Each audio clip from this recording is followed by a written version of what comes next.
So I want to share with you the value of case planning. Why is it so important? Why do you put so much attention to it? Because at the bottom of it all, this is what supports your investigation.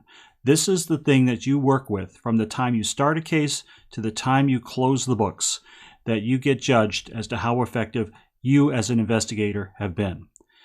Throughout the process of an investigation, you will be scrutinized. You'll be scrutinized by your management. You'll be scrutinized by the administrative authorities or the judicial authorities or the public at large, depending upon what your investigation is. They're going to always ask the question, did you do the job in the correct way, using the correct tools, and resolving the issue effectively? That is why it is so important to understand case planning. An investigative plan says what you're going to do. You start off with an initiation, you move through the process, and these plans are the descriptives that are used during the course of the case to bring it together to show everyone that you are operating effectively, that you're investigating within the appropriate guidelines, policies, using the right procedures, operating under the law. These are all questions that you're going to be asked.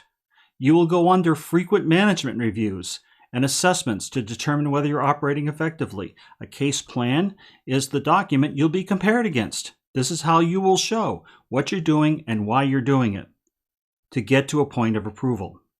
The important thing to keep in mind, particularly in financial crime investigations, is many times you are the subject matter expert, the people doing this review, looking to see whether you're acting appropriately, may not have the depth of knowledge of the particular elements that you as a professional have. So not only do you have to be able to explain what you're doing, but you have to make it clear as to why you're doing it. Also, an investigative plan is fluid.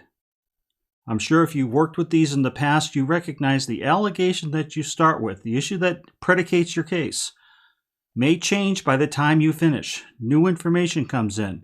New allegations come in, new witnesses develop, whatever it might be. And most importantly, at the bottom of it all, an investigative plan protects you as an investigator. You are working under significant authority. You have the chance to invade someone's privacy. You have the chance to disrupt someone's life. All of these are factors that impact you as an investigator.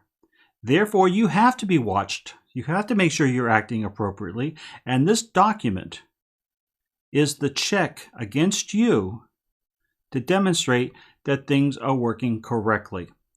So a case plan cannot be emphasized more. It is probably one of the most important tools you will work with in an investigation.